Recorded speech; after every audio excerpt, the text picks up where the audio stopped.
রাহমাতুল্লাহি ওয়া বারাকাতুহু। কাছে এবং দূরে যে যেখানে আছেন, আমার কথাগুলো যারা শুনছেন, আশা করি সকলে অনুধাবন করবেন এবং শেয়ার দিয়ে অন্যকে শোনার সুযোগ করে দিবেন। প্রতিদিনের ন্যায় আজকেও আপনাদের সামনে এসেছি কিছু অনুপ্রেরণামূলক কথা নিয়ে। আজকের টপিক হচ্ছে মোটিভেশন, আশা নিয়ে। আমরা অনেকে আশা হত হয়ে থাকি, অনেক সময় ব্যথিত হয়ে যাই, আশা হারিয়ে ফেলি। আমাদের লক্ষ্য আমরা যদি বুঝতে না পারি, আমরা হতাশ হয়ে যাই। সেই জন্য আল্লাহ সুবহানাহু ওয়া তাআলার উপরে ভরসা করে আমাদেরকে তাওয়াক্কুল করতে হবে, আমরা যেন হতাশ না হই। আমরা অনেকে অতিরিক্ত চিন্তার দোষী। মনে রাখবেন, যুদ্ধের সূচনা মনের মধ্যে থেকে হয়। তাই শুরুতে যদি আপনি নিজেকে হারিয়ে দেন, তবে কিছুই অর্জিত হবে না। আপনার মনকে ইতিবাচক দিকেই কেন্দ্রীভূত করুন, ইতিবাচক চিন্তা করুন, দেখবেন জীবন বদলে যাচ্ছে। আপনার জীবনের সবচেয়ে দুর্বল মুহূর্তগুলোতেও নিরাশ হবেন না।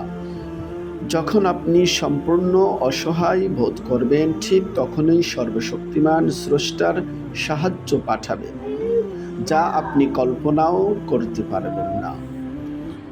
আপনার সামনে যেই পরিস্থিতি আসুক না কেন, যখন সময় হবে তখন নিশ্চয়ই আপনি সফল হবেন, এবং উজ্জ্বল হওয়ার সময় এলে আপনি অবশ্যই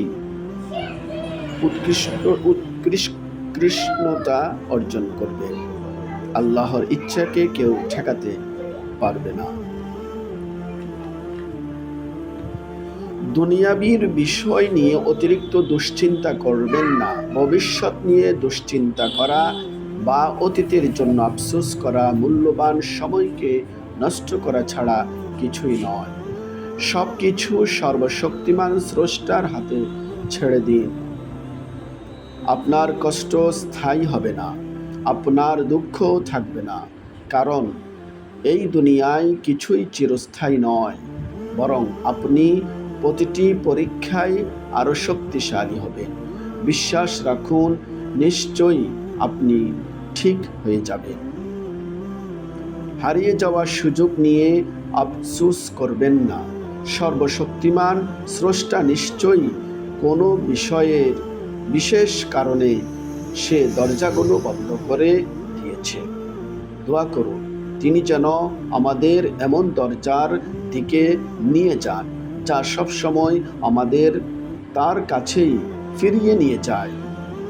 আপনি যে পরিস্থিতির মধ্যে রয়েছেন, সেটির কারণে নিজেকে বন্দী করে মনে করবেন না। যন্ত্রণা, একাকিত্ব, অর্থনৈতিক সংকট, সব কিছুরই সমাধান আছে। সর্বশক্তিমান স্রষ্টার দিকে ফিরে যান, তিনি আমাদের মুক্তির পথ দেবেন বলে ওয়াদা করেছেন। তাকেই ভরসা করুন। যেদিন আমরা জান্নাতে প্রবেশ করব, সেই দিনই আমরা প্রকৃত সফল হব। সেদিন কোনো ব্যর্থতাই আর স্মরণ থাকবে না। আল্লাহ তাআলার নিকট প্রার্থনা করুন, আমরা যেন তার রহমতে জান্নাত লাভ করি। আপনার জীবনে যা হওয়ার তাই হবে। সব কিছুর ফলাফল নিয়ন্ত্রণ করার চেষ্টা করবেন না। সর্বশক্তিমান আল্লাহ তাআলা সর্বদা সকল কিছুর পূর্ণ নিয়ন্ত্রণ রাখেন। গতকালের ব্যর্থতাকে আজকের দিনে টেনে আনবেন না, তা থেকে শিক্ষা নিন এবং সামনে এগিয়ে যান। সর্বশক্তিমান স্রষ্টার ভাণ্ডারে আপনার জন্য উত্তম জিনিস অপেক্ষা করছে, সুতরাং তার উপর পূর্ণ আস্থা রাখুন। যখন মানুষ আপনার বিরুদ্ধে ষড়যন্ত্র করবে, তখন ব্যথিত হবেন না। সর্বশক্তিমান স্রষ্টাই সব কিছুর নিয়ন্ত্রণ আছে। মনে রাখবেন, তার ইচ্ছাই সকল কিছু ঊর্ধ্বে। আপনি যাই করুন না কেন, মানুষ সব সময় কথা বলবেই।